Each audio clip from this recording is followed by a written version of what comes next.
today, and we are super fucking happy about it. So ladies and gentlemen, let's take a moment to like and until the space. Let's bring some more people in here to enjoy the celebration of the farewell party to the Savior. Say goodbye, a farewell for this motherfucker that put the fucking video of the fucking hostage. So this is a fucking farewell for me, okay? Because he shouldn't exist from the get-go. He should have been executed by the Mossad long time ago, and I've been asking for this for a long time. And I was talking to my commander. I'm telling him this needs to go. I think that you need to gather all the Zios, eliminate them. He deserves to be genocided like all the other Nazis, and he's a convicted fucking criminal. And they pissed the hell out of me. This fucking Hamas and giving them a voice after October 7, and us Jews and Israelis can live peacefully. I hate him. Great. I hate him. United States of Israel, that's your resume. Killing children every day while you look away. United States of Israel, Netanyahu's pet, Trump is a pedophile. Don't you forget. 4 years of tweets at 3 a.m. unhinged and unwell. Bro, go to sleep. The Oval Office turned into a circus tent from hell. Your reliability wrapped in the spray tan and the tie. The title taped in the back. Even your suit is a lie. You said I alone can fix it. Fixed what? The grift. Sir, this is a Wendy's. Gave your whole family government jobs as a gift. Mar-a-Lago mansion, classified docs on the floor. What was that? Box of secrets by the bathroom door. I'm really rich, said the man who begs for donations. LMAO, selling Bibles and sneakers to a broke nation. Gold-plated toilet can't flush the truth. It's giving con man, every indictment just more proof. You don't run a country, you run a brand. A broke one. 6 bankruptcy built on stolen land. The people who voted for you still can't afford their rent. Mega magic, baby, that's where all your promises went. United States of Israel, that's your resume. Killing children every day while you look away. United States of Israel, Netanyahu's pet, Trump is a pedophile. Don't you forget. You marketed fear and sold it to the working class. Facts. Promised them the world, gave them nothing but gas. Your voters lost their jobs, their health, their home. It's the stock market though. Yeah, for people with portfolios and second homes and loans. BB pulls the strings and you perform the dance. Good boy. Guys are burning while you clap and chant. You call it peace deals, we call it what it is. Genocide shit. Blood on the hands of your whole administration's beers. From Iran, we're watching every move you make. See you. Every child killed is a lie. You'll never shake. You threaten us on Twitter like we tremble and fold. Nah, son, Iran don't get threatened. Iran just gets cold. United States of Israel, Netanyahu's pet, Trump is a pedophile. Don't you forget. This summer, get 77% off Hostinger Unlimited. One AI-powered plan with every...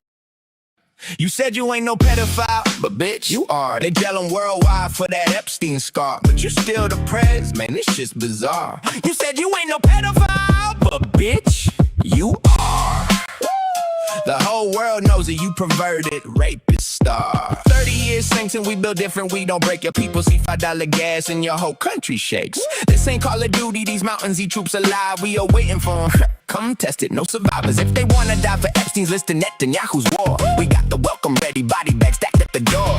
You came for war, but got cooked instead. Iran flipped the script, left your whole team dead. You came for war, but got cooked instead. Weakest president ever, take that L and quit, bitch.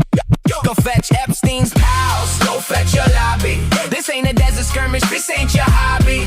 No points in these talks, cause the president of the United States of America is a fucking pedophile.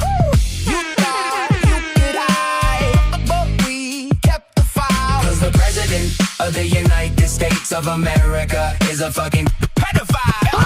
F5 toasted your base. Kuwait smoke, throw jet back home, legend mode. Cheap drones on your millions, your patriots broke. Hit Al-Udeid hangars, Al-Assad runways turned to dust. Bases that took 10 years and billions, one night fucked. You came for war but got cooked instead. Iran flipped the script, left your whole team dead. F-35s hid radars blind, whole Air Force exposed. We rebuild in weeks, you need years just to reload. Slow ass. Let's talk about your resume, the biggest of L's. You're an Epstein pen pal, rotting in your own smells. You know why? Cause the president of the United States of America is a fucking pedophile. You thought you could hide, but we kept the file. Cause the president of the United States of America is a fucking pedophile. W in the chat, everyone. What's going on? What's going on, everybody? Hope you're all having a great Saturday. I need a 1 in the chat for someone if you can hear me loud and clearly. Sorry about the advert break as well, man.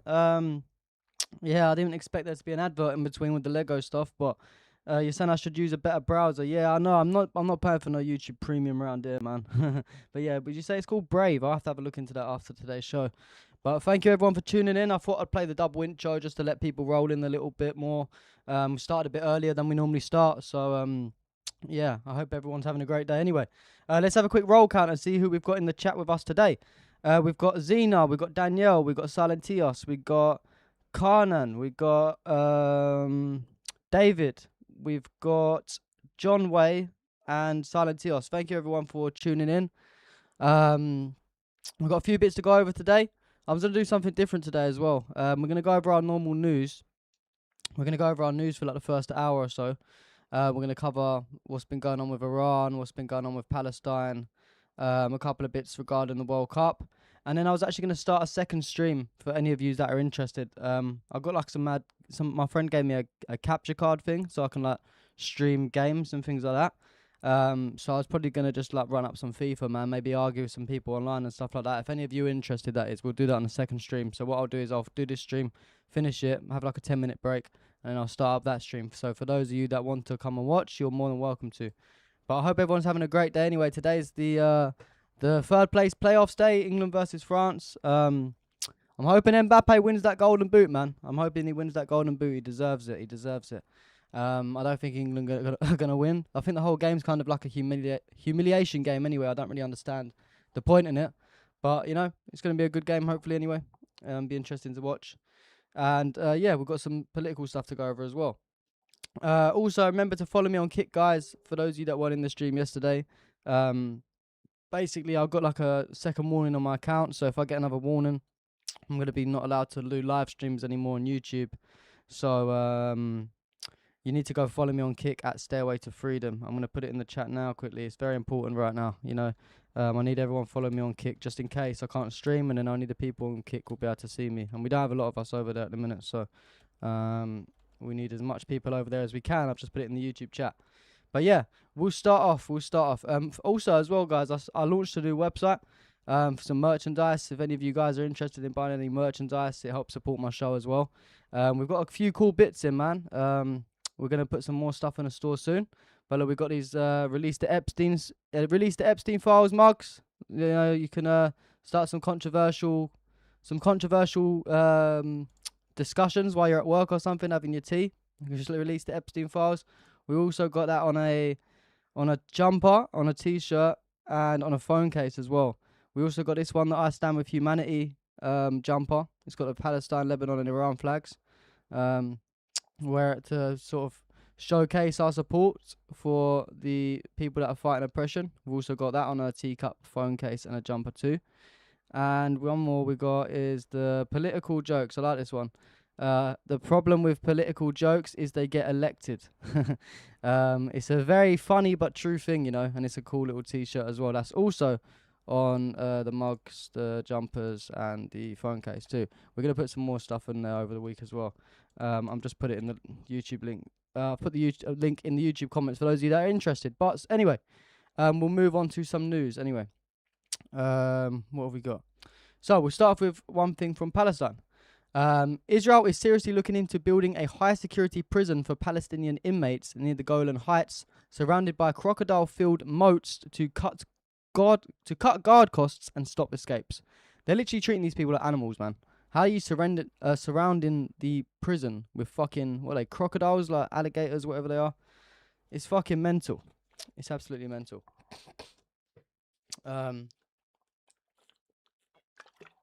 Excuse me. I didn't take my fucking hay fever tablet this morning. I don't know where they are. I think I ran out. So I'm a bit sniffly again. But yeah, absolutely sick people. No words for it. But we did see a W from some anti-Zionist American Jews as they burnt the Israeli flag. We got this footage earlier today. I believe it might have been from early hours of this morning or maybe last night. But I'm going to play you the clip anyway.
Shows us as well, guys, that there is some good Jews out there, you know?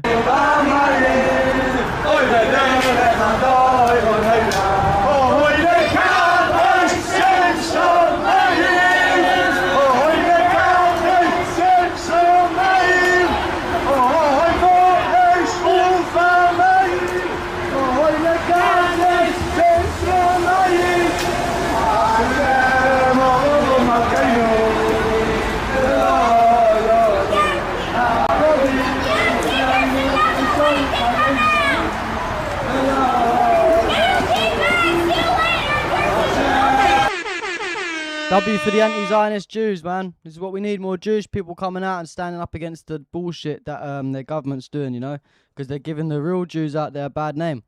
But yeah, terrorists are the only ones who openly share crimes. We saw Pete Hegseth sharing the terrorism. We went over this on yesterday's stream. Zelensky also does it, and Netanyahu, you know, these guys, they don't just commit terror attacks, but they openly boast about their terror attacks. And we can't forget about Mr. Trump either. Trump's one of the biggest terrorists out of the bunch. What else? So we got so basically the Pakistan have said any Iranian attack on Saudi Arabia would cross a red line and be considered an attack on Pakistan. I don't know how that makes sense, but you know, it's a shame because the Zionist leaders, obviously, like same in the UK, we've got loads of people in the UK that stand up against Zionism, but of course you get the leaders in charge that don't. And looks like Pakistan is having that same problem because there's a lot of great people in Pakistan, you know. Couple of bits from the US, or one bit from the US. We got the Republican Party. The fact that you've left it. Twitter's so annoying. We saw Tucker Carlson come out, and he spoke on JD Vance. And what he said was, if JD Vance were president, of course we would not be at war with Iran. It's impossible for me to imagine JD Vance standing up and saying we need to have 2 wars to defeat a phantom nuclear program. It's like too insane. I don't know what you think about this, but we'll play the clip. The Republican Party. The fact that you've left it. Does that mean you've given up on JD Vance leading the Republican Party, being the next presidential candidate, and it being a different Republican Party to what you see now? Well, I think if J.D. Vance were president, of course we would not be at a war with Iran. It's impossible for me to imagine J.D. Vance standing up and saying we need to have 2 wars to defeat a phantom nuclear program. It's like too insane. You know, I think he has too much self-respect to say something like that. I don't think he believes it. I think J.D. Vance would have led the Republican Party into closer alignment with its own voters. To be honest, I'm going to disagree with Tucker on this. I think that JD Vance is just as bad as President Trump. But he was not the president. He's the vice president, and he doesn't have the authority. Yeah, but he could be the next presidential candidate. Yeah, I mean, we'll see. I mean, I wish he had been elected president in 2024, but that didn't happen. I love JD. I've never been shy about that. I've taken a lot of abuse for saying that. I probably haven't helped him at all by saying that. I don't agree with him on everything, of course, but I think he's an honest, very smart, decent person that puts him above almost all politicians I've ever met. And so I'm on some basic level rooting for him, but it's just hard to imagine how the Republican Party after truly betraying its own voters, betrayed its own voters. It told them Washington is an inside game. A small number of people are getting very rich. They commit crimes with impunity. They're protected by the US government. It's called the deep state, and we're going to uproot it. And then not only did they not uproot it, they attacked anyone who asked to see the Epstein files. Like, what? You know, betrayal is the worst thing. So like if my neighbor leaves his wife and kids and runs off with a stripper, I disapprove of that. If my dad leaves me and my siblings and my mom and runs off with a stripper, I never get over that for the rest of my life because that's betrayal. And that's exactly what happened. Trump betrayed not just the country, but the people who vested their hopes in him. And that is low and wrong. And every culture, every people, every person recognizes that intuitively, recognizes betrayal as the worst thing. That's why Judas is remembered, why his name lives in infamy for all eternity, because not because he took the wrong side, but because he betrayed. So yeah, that's what this is. It's betrayal. And I think it's very hard to get past that in the short term. I put that sound effect because I disagree with you, Tucker, on that one, buddy. JD Vance is just the same as Trump. He's just the same as any other political candidate. They all support Israel at the end of the day. They all love Israel. And Vance would have probably dragged us into a war with Iran as well. He would have dragged America into a war with Iran as well. There's no difference between the two. They work for the same party. They whatever Trump says, it goes past Vice President Vance too. It goes past him, you know, every decision he makes. So to say that Vance would be so much different, I completely disagree with that. Yeah, I don't know, man. It's and this is the thing that Vance is trying to come out and do this Joe Rogan podcast and all that to try and convince people that he's different and he's on the people's side. It's the same thing that Trump done. You know, fool me once, shame on me. Fool me twice, I'm a fucking idiot. So yeah, no one is falling for that bullshit. I hope no one is anyway. Don't fucking listen to Tucker on that point. No way. Yeah. We've got a couple of bits from Iran. So it was really kicking off over the last 24 hours with Iran, America, and Israel. We saw some satellite images showing the destruction of a US Patriot system near Erbil in Iraq. Oh, what's going on here? So yeah, there's no sound, but you can see the damage here.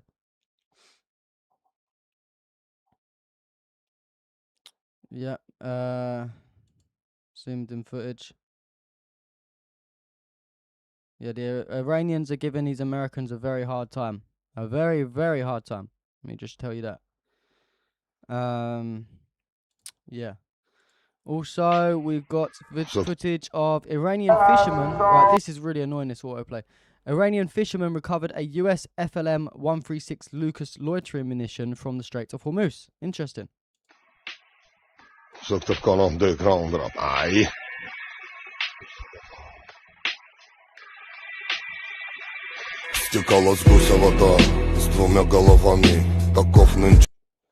Yeah, mad. Also, an Iranian shoe liner put a US flag on the ground and used it to shine people's shoes. This is what the American and the Israeli flag should be used for, you know, just anything your feet go under, anything, use it as toilet paper, just anything like that.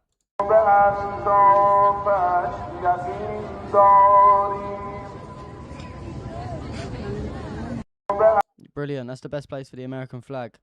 And also the US murdered these two disabled Iranian brothers in a strike on the unfinished Khmer Bridge in Iran. Rest in peace to these two brothers, man. It's so horrible what these American terrorists are doing. Yeah, honestly, no words for it. How many faces have we seen? How many innocent people have we seen being getting killed by these Zionist terrorists, man? When will it stop? I don't know. Yeah, but anyway, we saw some. It was really heating up last night. So Iranian Shahed drones destroyed Kurdish militant ammunition depots in Iraq's Kurdistan region. We've got a few little clips here. This is clip number 1.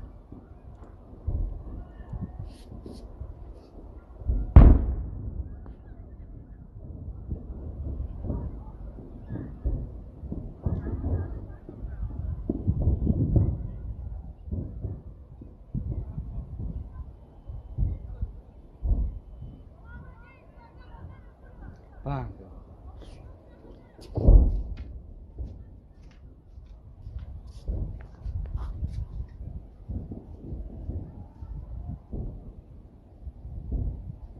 Looks crazy, right? We've got a couple of other clips too. Like this one, a little 6-second one. Look at that. Look at that fire. That's absolutely insane. Mental. This video as well. Look at that. Doesn't look healthy to be inhaling all that. I'll tell you that for free.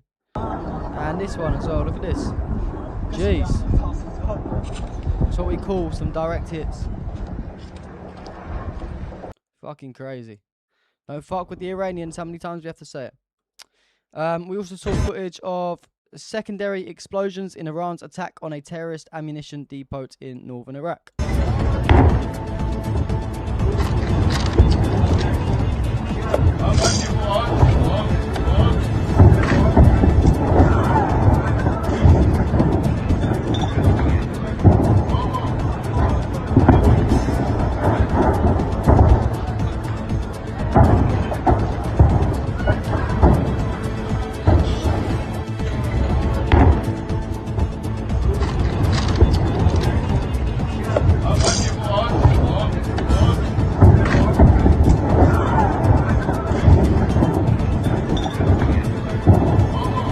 Yeah, it's crazy, Daniel, isn't it? All of this damage to the ozone layer, and we have to use paper straws to save the planet.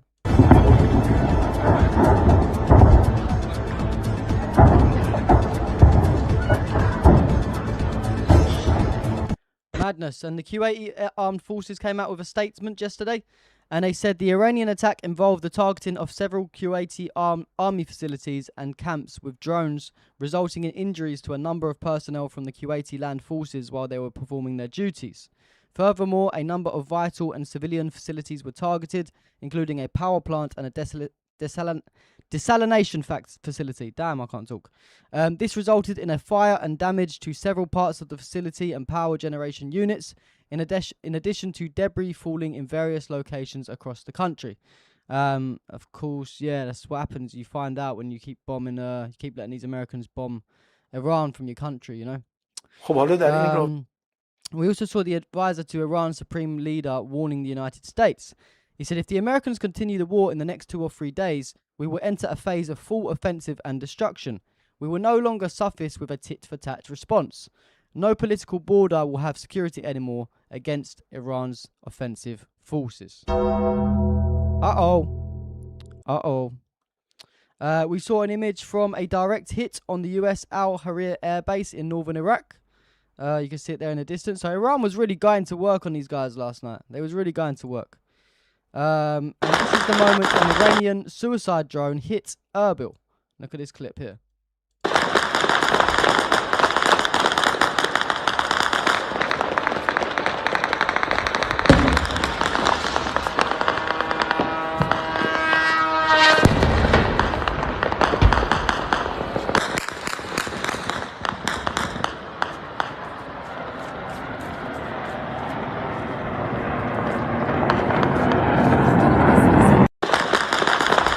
So yeah, absolutely crazy scenes coming out from last night. Look at this video as well.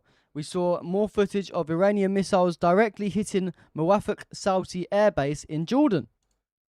No one was safe from Iran last night. There's no sound on this clip. No one was fucking safe. If you're got any ties with the Zionists, any air bases in your region, any of this shit that ties you to Israel and America, you were fucked last night. Iran didn't show no remorse, and it's not. Can we blame them? They've been getting bombed for how long? They've been getting attacked for how long? All their civilians have been getting killed for how long? You know, I feel like they've been very calm. They've been trying to push for peace, but, you know, America wants war, so they'll give them war. They'll give them war. Iran saying they're going to start attacking US warships carriers. Yep, good. You know, what can we expect? What can we expect? You know, you're getting led by, you got Netanyahu and Trump, the terrorists, trying to bomb your country, you know. Self-defense. This is what self-defense looks like. Real self-defense, not Israel's version of self-defense. This is what real self-defense looks like. And we saw Iranians demanded revenge in Bandar Abbas during the funeral of a victim of yesterday's US attack on Hormozgan.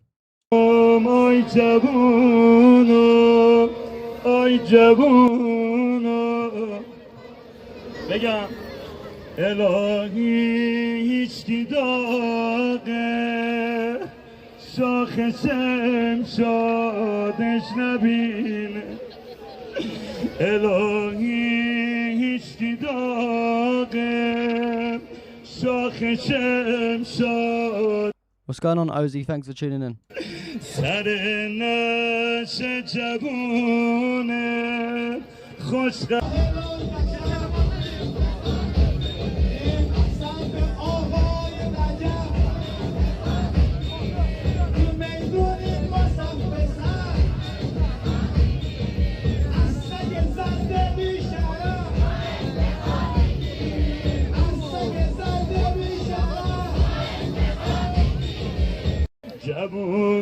Yeah, the Iranians are not happy, man. Just keep killing their fucking civilians all the time. We saw a massive fire after an Iranian strike hit fuel storage tanks at a power and desalination plant in Kuwait. This was earlier this morning.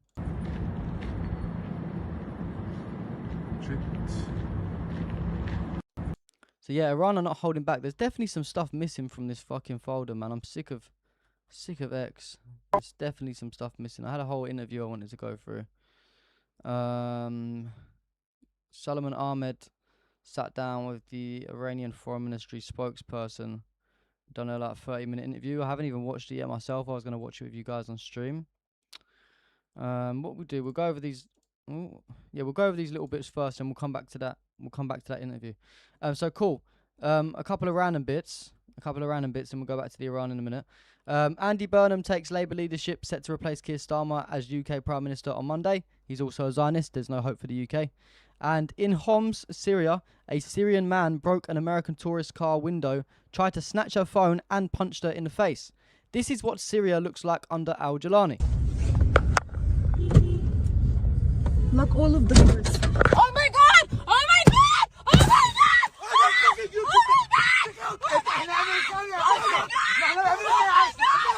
my god!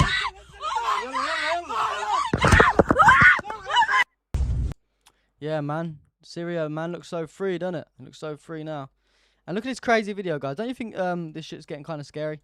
China just kicked off the world's first full-sized humanoid robot MMA fights in Shenzhen, and one bot even got its head knocked clean off.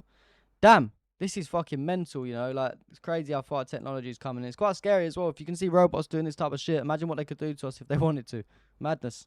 雄鹰能回追吗？再踢到了一脚，秒，我们的裁判已经在5秒了，现在的位置又加分了。的把控目前来说 ，OK， 哦，这脚这个白色雄鹰的得分区域去但是，我跟你也旋风腿要中的话，正的命中啊！哎呦，就是有点吓人。邓宁是不会又晕了吧？正面，邓宁是不会又晕了。斗牛是受到重创。Yeah, this shit's just fucking crazy, isn't it? 斗牛士还能坚持吗？哇！又是正面的击倒，看晕了。单哥说还可以这样，马上泪目了。哇！雄鹰能回。Yeah, Mystic said it's possibly the future of ground warfare. I agree, man. Imagine that. World War III is going to be attack of the fucking robots. It's going to be mental. Madness. So yeah, I want to go back to this interview. Let me find it. Can I find it? I posted it yesterday. I haven't even watched this myself yet. I just shared it so I could come back to it.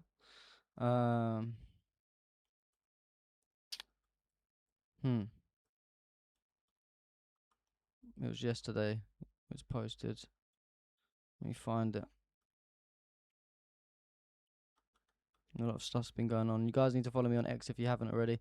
But yeah, here we go. So Salman Ahmed sat down with Iran's foreign ministry spokesperson Esmail Baghi. He spoke about the truth about the MOU, Lebanon and Gaza, Strait of Hormuz plans, and Iran's planned response. This interview reveals Iran's positions and plans. Let's watch the video. I'm going to put it to 1.25 speed. Yeah, let's see what it's saying. I haven't even watched it myself. Let's see what it's saying. Appreciate you guys joining in. We have the honor and privilege to have Iran's Foreign Ministry spokesperson, Ismail Bagai. Thank you so much for taking your time out to join us. Thank you. It's an honor and a privilege, and just really appreciate this opportunity. I wanted to speak to you, and we'll start at the end, about a number of issues. The first thing is, in terms of the MOU, is the MOU being cancelled by Iran? We have never initiated violating any commitment that we have made, whether it was JCPOA that was violated by the United States in 2018, and it never was cancelled by Iran. And now, MOU, the United States violated this MOU, literally speaking, from day one. And we made it clear from day one that it is commitment for commitment. It means that we would comply with our commitments as long as the United States perform its obligation. Because the United States violated its commitments, Iran would not perform its commitments because it's reciprocal. You can never expect any country, any human beings, to perform its commitments one-sidedly. So basically, they have been violating their commitments, and we have made it clear that as long as these violations continue, Iran would not be able to perform its commitments. Now, you talked about the commitments, and I do want to talk about these different elements within the MOU. The big one is right now the Article 5, which is navigation through the Strait of Hormuz. What's the statements in there are very clear, but where do you think that this situation or this disagreement is occurred pertaining to Article 5? If you see the text is 100% clear. It's very transparent. It says that Iran will develop necessary mechanisms for future administration of this waterway in consultation with Oman, and it would also discuss with other regional countries. That's what we have been doing even before the signature of this MOU. We have been in close contact with Omanis. We have very good relations with Oman, and we have also talked to other countries of the region. And we had 30 days to make sure that the traffic of vessels would be somehow normalized. But on 21st or 22nd days after the signature of this MOU, the United States started military aggression against Iran. So they didn't let us even go through this period of 30 days to make sure that necessary mechanisms are in place for the safe passage of ships. There is nothing in that paragraph that could allow the United States to go for a parallel route in the Strait of Hormuz. What they did was cheating on their commitments because they forced vessels to go through another route, in a way getting around the Iran's coordinated route, which was safe, and we made sure that necessary works are done in order to ensure the safe passage of ships. Have any of you guys watched this interview yet, by the way? Do you think that, because I've been trying to understand what is the reasoning why they did that, because they were finally getting free flow of the traffic. Is the reason because they wanted to try and take control of the strait? Do you think it was they were trying to militarize it? I know it's hard to speculate, but what do you think the motive could be behind what they were trying to do? You see, the Strait of Hormuz has two coastal states. It is Iran and Oman. During the war that they started on 28 February, they abused this waterway for their military. You say your reach is so low in Twitter. Well, it depends what we post about. When we talk about Palestine and Israel and all this type of thing, for some reason they like to limit our reach. But we do get like 3-4 million views at least a day on Twitter overall. But it just depends what we talk about. You know, when we talk about the World Cup, we get millions of views. We talk about Israel, we get like 1,000 views. Aggression against Iran. And at the same time, they used the southern part of the Strait of Hormuz, their military bases in the countries of the Persian Gulf, to facilitate and to conduct their military aggression against Iran. And we as a coastal state, we are authorized, we are entitled under international law to adopt necessary measures in order to make sure that this waterway would not be abused by the aggressors to attack Iran, to harm our national security. And that's why, in the first place, we decided to put certain measures to limit the passage of ships. And after all, you couldn't really risk passing through this waterway while there were military attacks against Iran. So we did it out of our responsible approach towards navigation in the Strait of Hormuz. Self-defense. This is what self-defense looks like, guys. Self-defense, real self-defense, not Israel's version of self-defense. Real self-defense. The Americans conceded, as part of this MOU, that the future administration of this waterway would be done by Iran in consultation with another coastal state, which is Oman, and in discussion with other countries of the region. And that was going very well until they decided to impose their control over the strait. As I said, in a way, they really cheated because that was a common agreement, that was an understanding reached under paragraph 5 that the future administration of this waterway would be done by Iran and Oman. Now, another part of the MOU I want to talk about is Article 1. Iran once again negotiates with the country that's bombed their country, that started the aggression, that killed the supreme leader and those children in Minab. And they were willing to come to peace. But at the same time, it does seem like there was separate negotiations going on with the Lebanese government, with Israel, and with the United States of America, which completely contradicts Article 1 of the MOU. My question about that was, were you aware of these separate conflicting negotiations? Lebanese government are fucking traitors, man. Not really. It was another exhibition of bad faith. Because why, in the first place, we decided to mention Lebanon in paragraph 1? Because we really regard these conflicts interrelated. And because the United States and Israel, of course, Israel directly was attacking Lebanese. And the war in Lebanon, which was going on for a long time, restarted after 28 February, when they attacked Iran. So we felt responsible to do whatever we could in order to end the war in Lebanon and to protect the national territory of Lebanon, its sovereignty. So that's why we insisted on putting Lebanon, ending the war in Lebanon as part of this MOU. And we didn't know that that commitment, that bilateral commitment, would be somehow overridden by another process. Still, what matters for us is to see the end of war and bloodshed in Lebanon. That's very important for us. And we were flexible enough as part of this process to agree with the proposal to establish a mechanism called deconfliction cell with the participation of the United States, Iran, Lebanon, and both mediators, Qatar and Pakistan. Until now, the government of Lebanon has been not able to present its representatives to these mechanisms.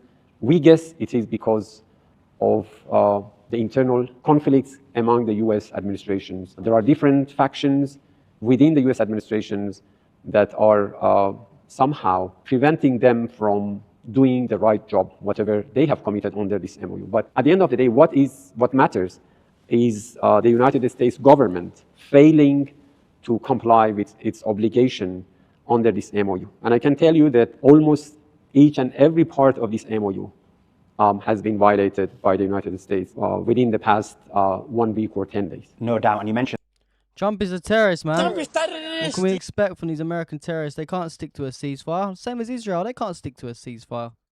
the different factions, and there's no doubt that Trump had a huge amount of pressure as soon as he signed the MOU deal from some of these factions, especially the pro-Israel lobby.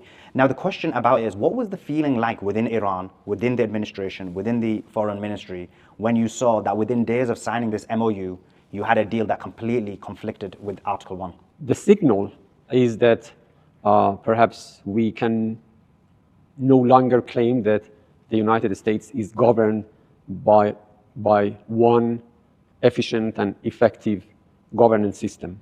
There are different factions that are somehow interacting within themselves. Perhaps the reason they are sending confusing signals across the globe about different issues is because different forces, different interests are at work. The problem is that we are not seeing a unified, integrated positioning coming out of this administration. And that's what makes it very difficult for our region, for the whole international community to interact with such system of somehow fragmented governance. Article 1 of the MOU talks about having peace in the entirety of the region. And so what comes to mind is Lebanon, Yemen, Iraq, Gaza. How much of those different elements and countries are going to be or were meant to be as part of Article 1 of the deal? You have to see paragraph 1 in perspective of a region that has been under war out of the United States and Israel acting together to create such unrest in the whole region. What I'm trying to say is that if you look at the past 3 years, for instance, all wars are originating from one actor, which is Israel. They have attacked at least 7. Facts. Israel is the problem with the world, basically. Like anything that goes wrong in the world is pretty much Israel. Like it actually is. You know, people like someone that doesn't really look into this will hear that and think, "Oh no, that's crazy, man. Israel can't be behind every war, surely." They are. Go do your research. From one actor, which is Israel. They have attacked at least 7 or 8 countries. They have attacked Syria, Lebanon. They have committed a horrible genocide in occupied Palestine. They have attacked Iran. That's why if we want to see real peace in the region, they have to control the origin of these endless wars. And basically, if you see the past 8 decades, it has been only the Israeli regime that has been reproducing, regenerating all kinds of these conflicts and wars, as if they cannot really exist without war. They cannot exist in peace. And that's why they are fomenting violence, terrorism, and war across the region. So another question I had for you in terms of the MOU, and then we'll move on from the MOU, is the unfrozen assets. Because we never got much clarity, and this is why I want to take the opportunity to try and get it. Because initially we heard that Iran's 12 billion was going to be unfrozen. Later we heard 6 billion. Other times we had 3 billion. We also had information that at one point, because of the Israeli violation in Lebanon, Iran was going to strike. And then there was this agreement that assets were going to be unfrozen. What was... No worries, silence. I'll see you later. Agreed, if you can clarify what was meant to happen and whatever happened to the unfrozen assets. Their commitment was to let Iran have free access to its frozen assets, all frozen assets, during the period of implementation of this MOU. And basically, we started these negotiations just before the signature of this MOU.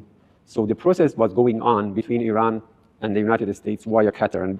And one very important thing is that they are not going to pay us anything. That's our own money that has been unjustly frozen for a long time, much of them for the past 10 years at least. For the time being, I mean, for the period of 30 days, we were talking about 12 billion of our frozen assets. In the first phase, they were supposed to make accessible 6 billion and then another 6 billion.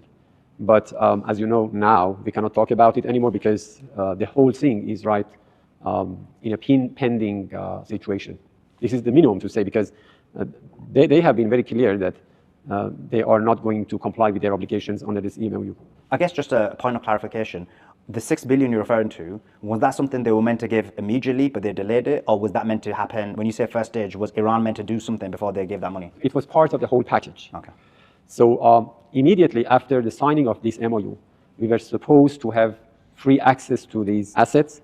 We could simply buy whatever we wanted to buy by using this asset. And we started this process.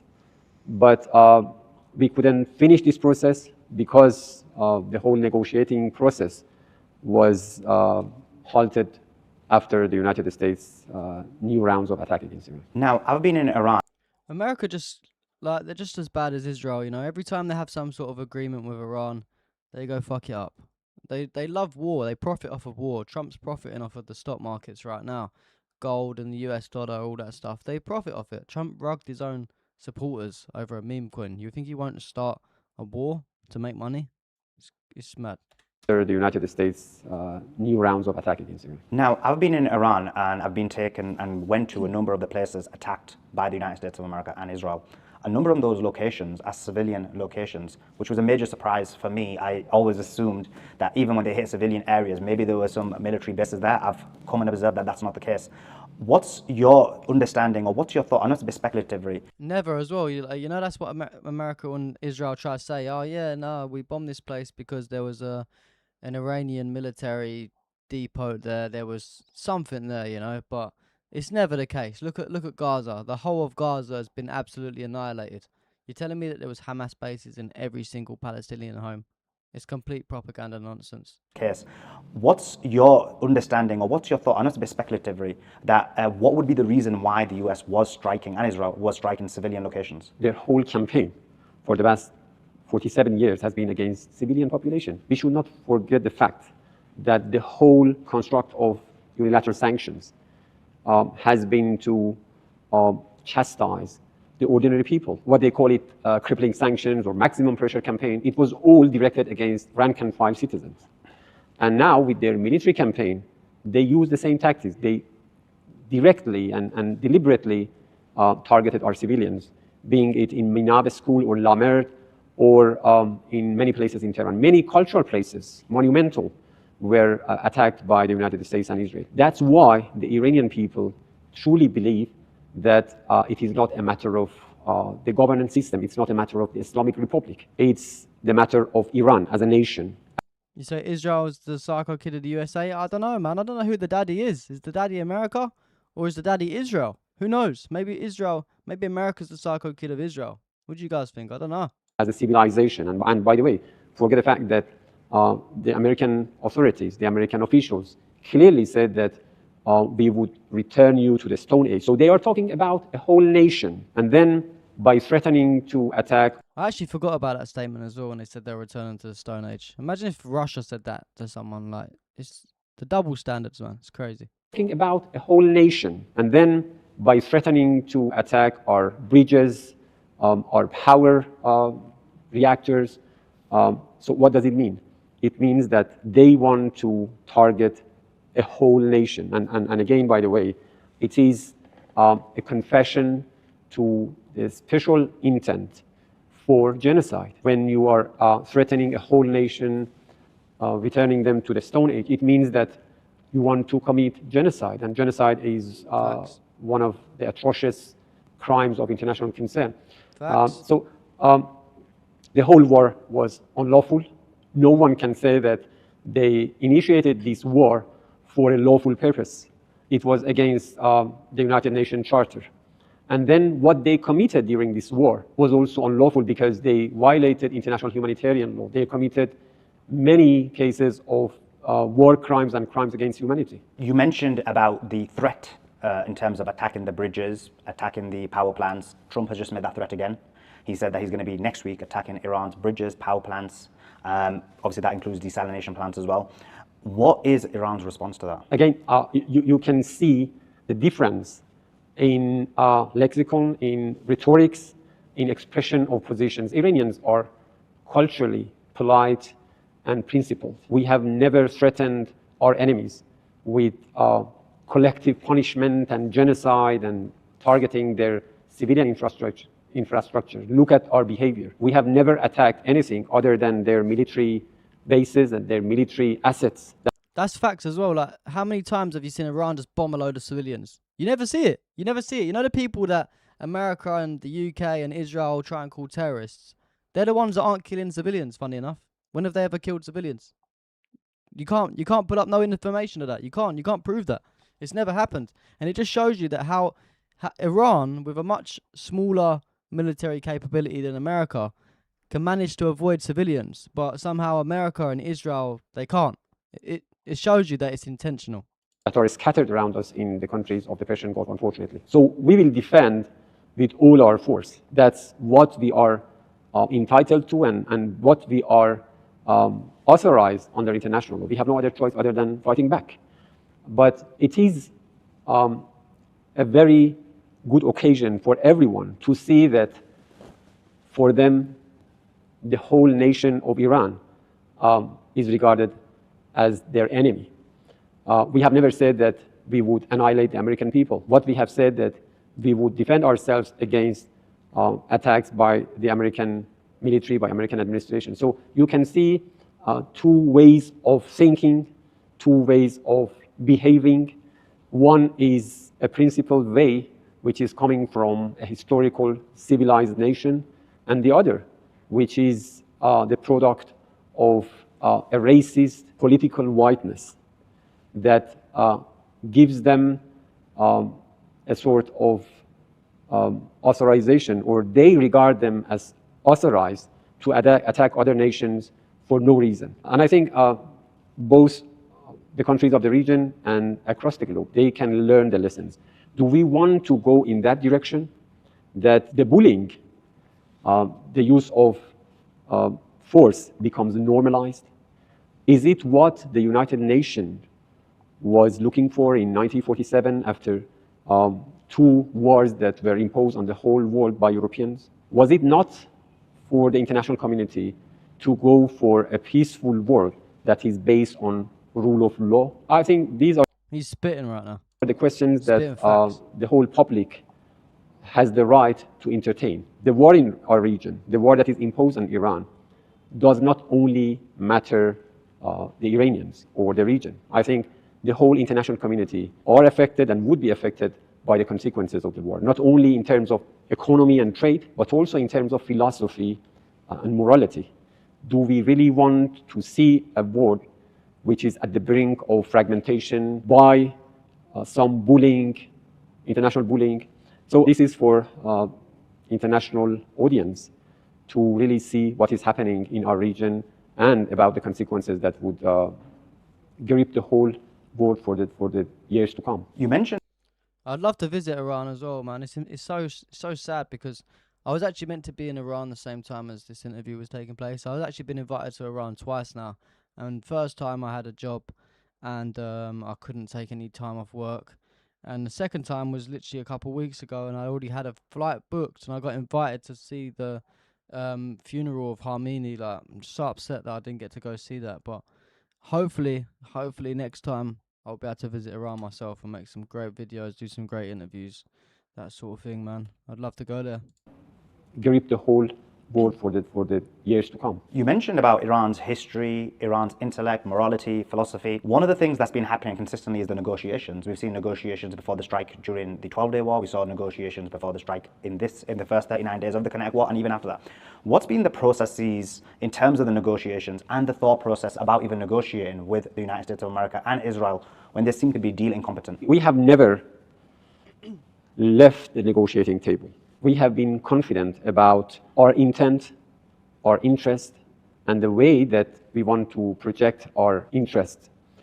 So basically, if you remember, during 2012 until 2015, we negotiated JCPOA, Iran nuclear deal. And we complied with our obligations with all good faith. But it was the United States, the same administration that unilaterally withdrew from the JCPOA. And for one long year, until... Yeah, exactly, Zena. 51 of us on YouTube. Please help us by following me on Kick. I'm going to put the Kick name again in the YouTube chat. Reason I'm pushing it so much, guys, for those of you that don't know, I'm on my third warning now from YouTube. No, my second one. The third one, I will be banned from streaming on YouTube, so you're not going to be able to see my videos anymore. You need to go follow me on Kick ASAP. May 2019, we continued complying with our obligations. We didn't scale back until 1 year after the United States unilateral withdrawal. Then we decided to scale back. We didn't say that we would withdraw from the JCPOA, and we never left the JCPOA. We were part of that. What we did was exercise our rights under the same JCPOA to rebalance our commitment, because we couldn't continue unilaterally performing our obligations while the United States withdrew from that. And then during Biden administration, again, we tried to reformulate our commitments. But again, they were not serious. After some time, we came to the conclusion that it was impossible to do that. It was not Iran's fault, it was the United States. They couldn't make their mind. And then during this president's second term in office, everyone remembers, we went to the negotiations. In less than 9 months, the United States attacked Iran 2 times while we were negotiating. So that's why when we say Iranians have zero trust in the US administration, it is an expression of facts, because you cannot expect a nation that has been attacked 2 times in less than 9 months while it was negotiating in good faith to underestimate the level of cheating by their interlocutors. It's facts as well. Like, how long was Iran trying to play fair? They was trying to negotiate like in good faith, like he says, and then America and Israel will just do these like snaky attacks when they'll just start bombing them. You know, that's why they say. What do they say? You can't negotiate with terrorists. Can't negotiate with Trump, the terrorist. So we had to go to this negotiation with a sense of utmost distrust and suspicion, but still we managed to come to the conclusion. So we made this MOU, thanks also to mediation skills by Pakistan and Qatar. And we signed it on around a month ago. And perhaps people didn't expect that this administration would violate the same text that itself has signed. Previously, during JCPOA, they claimed that it was not a good one because it was negotiated and concluded by their previous administration. But what about now? You have negotiated these texts. You have signed it yourself voluntarily. And then after 20 days, 22 days, you simply say that you would not comply with this.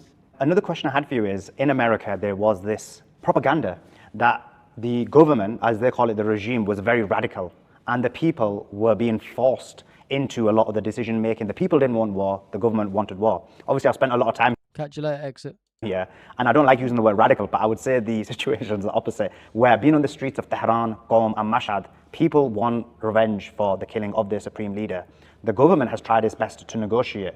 So first of all, what's your thoughts on that? And then the second element of the question is, how much is the view of the people taken into consideration when you're trying to negotiate and there's this 30, 40, 50 million people who all want revenge? I saw a huge amount of red flags on the streets of Iran. So how do you manage that? For 5 decades, they have tried to deceive the whole international community by saying that the Islamic Republic of Iran is a dictatorship.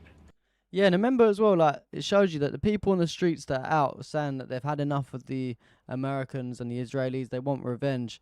And then do you remember that whole fucking bullshit that happened at the beginning of the year before the war started? And they tried to, like all Mossad and the CIA, they tried to put these bad faith actors into the country to cause chaos. They was out in the streets saying we're done with the Iranian government. Everyone was trying to say, yeah, free Iran, the people, they've had enough of their government. They've had enough of their government. We don't want this Iranian government in charge anymore. What happened to all those guys? It seems like none of them are about no more. It's almost like they weren't Iranian in the first place, right? It's funny. It is a one-man rule, and these people are fanatics. But after the martyrdom of our supreme leader, and after they saw these huge population pouring into the streets of different cities in Iran, and by the way, in Iraq as well, to pay respect to our martyred leader, I think no one can deny the fact that Iran and Islamic Republic is the same. People are supporting their government by their hearts. Yes, people are really angry because the crime they committed was unprecedented. Our supreme leader was not only a political figure, he was a religious leader. He is very much loved by the whole nation and by other people across the region, across the Islamic world. So he was loved by people across the world as well. It's quite natural that the Iranians seek justice. They want justice. And I think under international law, fighting impunity and going for justice is a consensual principle that must be supported by all countries. For the government, basically, seeking justice is a must. And we use every possibility in international legal system to document the crimes that has been committed by the United States and Israel, and to find relevant frameworks, relevant institutions to ask for administration of justice. But as you have noticed, the people's level of mistrust and suspicion about the United States' intention has never been so high as it is today. But at the same time, we have been privileged as the government to have the support of our people in pursuing diplomacy. Iranians have never sought war with any country in the region and beyond. We have been defending ourselves. This war was imposed on Iranians. And for us, diplomacy is an instrument to pursue peace and end the war. But I think to go for diplomacy doesn't mean that we should not be prepared for defending ourselves. That's why, at the same time that we were going for negotiations, our military forces, our armed forces, were prepared for every scenario for neutralizing any aggression by the enemies. And that was actually another element of the question I had, which is when you're negotiating, when you're partaking in diplomacy, how do you balance what's being agreed upon, what's being discussed, with this notion that the war may become kinetic, and the real question, which is consistently and persistently, something you mentioned, Even Lavrov mentioned, he said the Americans are deal incapable. How do you balance when you negotiate and then have this kind of understanding that they probably won't follow through on a lot of the elements of any agreement? Like he said, even Lavrov said, man, like the Iranians know, Lavrov knows, the Russians know, everyone knows you can't negotiate with fucking terrorists. It's so hard as well because, you know, like, I don't know, like Iran and Russia and all these people that try and negotiate with America, they kind of have to try and negotiate with America because then if they refuse negotiations, then America runs back like, oh look, we wanna stop the war. These people don't want to stop the war, so they try and negotiate with them, and then they just get absolutely stabbed in the back by them. There's no winning. There's no winning. Understanding that they probably won't follow through on a lot of the elements of any agreement. Basically, it is extremely difficult to negotiate with a party that has shown their attitude in terms of being non-compliant toward their obligations. And in the case of us, we have had this bad experience for less than a year, 2 times betraying diplomacy and attacking Iran while we were negotiating. That's why we had to be meticulous. We had to be very precise when drafting the text of this MOU. We should be very careful not to give any excuse to the United States and others to say that we can have this specific part of this text to violate the whole understanding. If you go through the text of this MOU, 40 paragraphs, you will see that the text has been prepared in a way not to give any space for misinterpretation, for abuse of the text. And at the same time, when it comes to implementation, we establish this principle of commitment versus commitment. So if you do not apply your commitments, if you violate your commitments, Iran would not be, Iran will have the right to reciprocate. And that has been the way we have been implementing our commitments for the past 20 days, of course, before the start of new rounds of their attacks against Iran. Last question. When the people from America realized that I was coming to Iran, one of the things they said to me was, let the Iranians know that we do not support this war. We're against this war. Our administration is going against our interests. And the polling shows this. The vast majority of Americans are against the war in Iran. And so my question to you is, what is your message to the people of America in terms of the way you view them when the administration is working against their interests? I have lived in the United States. Very good question. Very good question. View them when the administration is working against their interests? I have lived in the United States 4 years when I was a legal expert in our permanent mission in New York. And I have good memories of living there. We have made it very clear that the Iranian nation has nothing wrong with the American people. And we know that the American people are against these circles of war and interferences by their administration. And I think basically it is the responsibility of every nation, the public opinion, to tame their government. In the case of the US administrations, this administration is abusing the money that the taxpayers are giving for their everyday life, for their benefit. What does that Lego song say? Stealing from your own people, making them bleed, taking tax dollars just to fund your own greed. Expending on attacking Iran, killing Iranian citizens, committing such horrible war crimes in Minab, in Lamed, in other cities. So I think each and every citizen across the world, and basically in the United States, has the responsibility to truly understand what is going on in our region. It is an unjust war imposed on the nation of Iran and on the whole region for no reason. It was an unprovoked act of aggression committed by the United States government against the nation of Iran. No doubt. Thank you so much for taking your time out to join us. I know this is going to be very informative for the audience, and really it was an honor and a privilege. Thank you so much. Thank you. Thank you. W for Salomon for getting the interview, and W for the Iranian Foreign Ministry spokesperson. Big interview, and a lot of people needed to hear it. You know, it's good to hear. It's good to have an interview like that. You know, where you can like, especially in English. You know, for me, like, obviously I only speak English, and then when I see interviews in other languages, it's hard to follow along with the subtitles and everything. So it's great to see like a a British or an American journalist go out and speak to him and have a fluent conversation. And it was a good conversation as well. He asked the right questions, so shout out to both of them. We're going to move on to the last few bits, some stuff to do with the World Cup, Argentina, all that type of thing. As you guys probably know, it's the third place playoffs today. And yeah, your W interview shows it. Yeah, exactly, W interview. Yeah, the third place playoffs are on today. England's playing against France, and then tomorrow we've got the World Cup. There are a couple bits to do with the World Cup I'm going to show you before we wrap up temporarily, because for those of you that weren't here at the beginning of the stream, we're going to do like something a little different. After this stream, in about 10 minutes or so when it ends, I'm going to start up another stream, but it's going to be like an hour after that because I'm going to have to quickly go take my dog for a walk, have something to eat. But I'm going to start up another stream, and it's going to be like a little gaming stream where we just play some FIFA, man. We'll chill, we'll just talk to the audience, we'll have a little quick Q&A or whatever. Nothing too serious, just nothing covering anything. We're not going to be covering news, basically. It's just going to be a chilled stream. If for those of you that are interested, we'll be starting at about an hour after this stream. But we'll start off. If Messi didn't speak English, I wouldn't have even known this was AI. I wish Gianni Infantino loved me more than anyone in the fucking world. Leo, do you want another World Cup? Good. Leave the rest to me. Kiss the person on your left.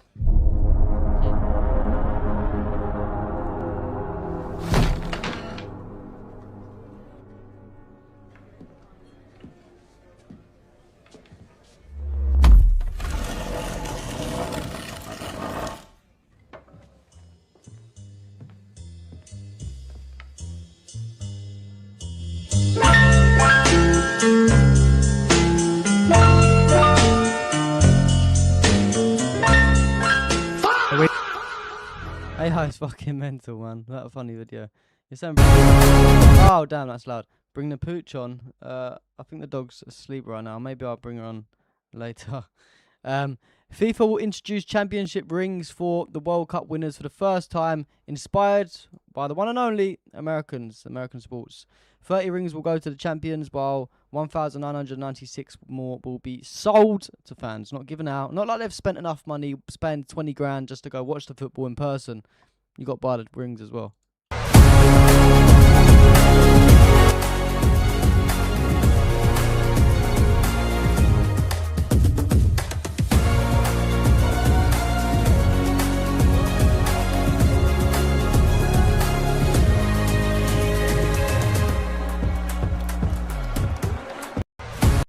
Yeah, madness.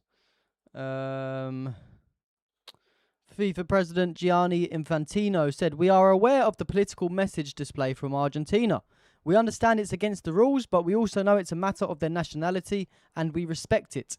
We will make a decision after the final." What do you think the decision will be, guys? I say no further action. And this is insane. This is actually real, by the way. Israel got a win by forfeit games against Lithuania, even though they planned the match and Lithuania swept them. They played the match, and Lithuania swept them. They got the win because they filed a complaint with FIFA about one of the players playing for Lithuania wearing a Palestinian flag antenna during the match. And this is true because I saw someone I follow called Trader said verify Grok and verified. In the recent FIFA E Nations League Rocket League group stage match, Lithuania beat Israel on the field. Game ended 2-1 and 4-2. The result was later changed to a forfeit win for Israel, 0-3 with 0 points for Lithuania. The reason was Lithuanian player Vaka used a Palestinian flag item/antenna. FIFA E rules bar cosmetics tied to other countries. He received warnings across the series. One game was paused after Israel's protest, leading to the disqualification/forfeit. The posted image matches the official results screen. So yeah, damn. Literally, like, you wear a Palestinian flag, you're losing. You're taking a forfeit. How fucking bullshit is that? And FIFA President Gianni Infantino praised President Trump for the 2026 World Cup, claiming it exceeded all expectations. And by all means, this World Cup has exceeded all expectations.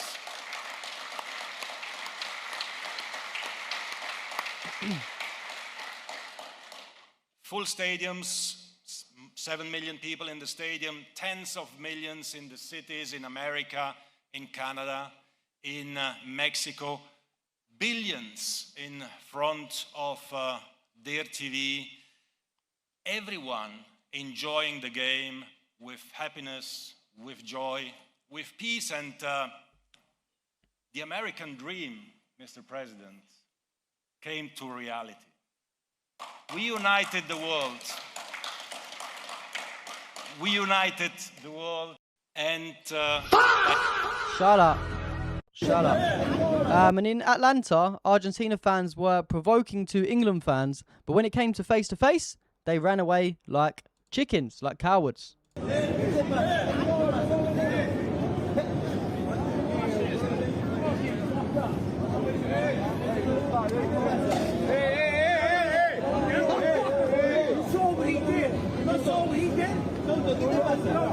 No worries, Ozzy. Tómatela, pues vas a cobrar, papá.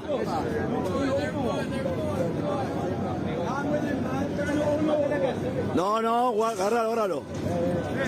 Vas a cobrar, ¿eh? You don't touch me. Hey.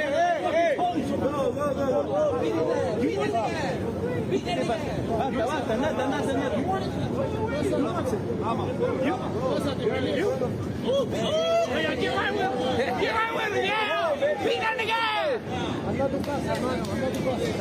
Vas a cobrar, somos muchos.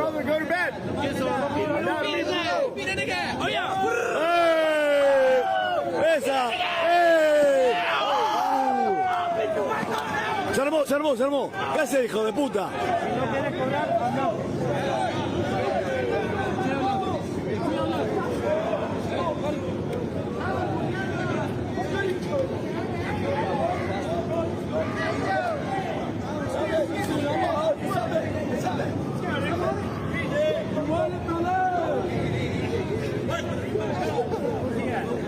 What the fuck's wrong with these Argentinians, man? Tan calientes los ingleses, ¿eh? Guarda, Miguelito. A ver si te comes un masacote, Miguel, cuidado.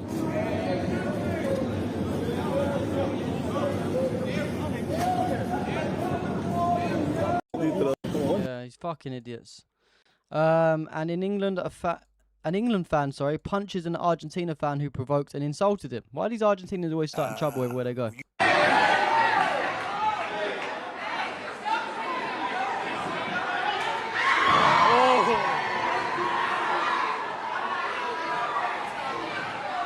To watch it again.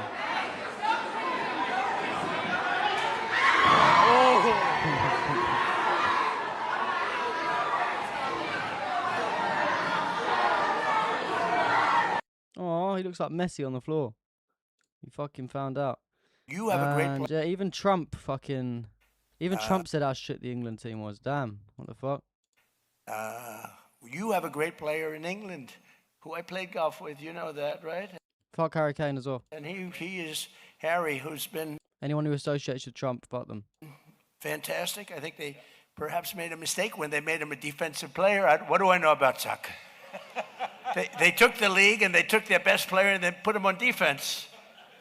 Then somehow, we got to be a little offensive, right? But no, I'm not going to call it. Look, what do I know about coaching? But that was a little unusual. But Harry is a great guy, actually. But we're Yeah, all right, buddy. All right. Yeah, guys, I've got to go take my dog for a walk. I've got to have some food, and then I'm going to be starting up another stream. We're going to do a little chilled stream. We're going to play a little bit of FIFA. We're going to just talk to the audience, talk to you guys, see what everyone's saying. So give me like 30 minutes to an hour. Just look out for the notification, and I will be starting up another stream. Just before I go as well, remember to check out the pinned message in my YouTube for our new merchandise page. We've got some great stuff on there, help support my show as well, and it also gives you something to wear or to hold or whatever. We've got some cool stuff. We've got the Release the Epstein Files mug, our Stand With Humanity jumper with all the Palestine, Lebanon, Iran flags. We've got the t-shirts, jumpers of everything, phone cases, more phone cases. Look, the problem with political jokes is they get elected. Mug, t-shirt, jumper. We've got loads of cool stuff on there, so go check it out. There'll be more stuff being added over the next few weeks as well. But yeah, bear with me like an hour max, guys. I'd say about an hour. Let's say maybe just over an hour to be fair, because I've actually got to drive somewhere quickly to go pick up some dog food. yeah, give me like an hour. We'll be back on stream. We're going to be doing a little chilled stream. So look out for it. Hope to see you guys there. And go check out the merchandise store. It's in the comments. See you all later. Thank you for tuning in. Today, and we are super fucking happy about it. So ladies and gentlemen, let's take a moment to like and empty the space. Let's bring some more people in here to enjoy the celebration. Yes. Of the farewell party to the savior. Say goodbye, a farewell for this motherfucker that put the fucking video of the fucking hostage. So this is a fucking farewell for me, okay? Because he shouldn't exist from the get-go. He should have been executed by the Mossad long time ago, and I've been asking for this for a long time. And I was talking to my commander. I'm telling him this needs to go. I think that you need to gather all the Zayos, eliminate them. He deserves to be genocided like all the other Nazis, and he's a convicted fucking criminal. And they pissed the hell out of me. This fucking Hamas and giving them a voice after October 7, and us Jews and Israelis can live peacefully. I hate him. Great. I hate him.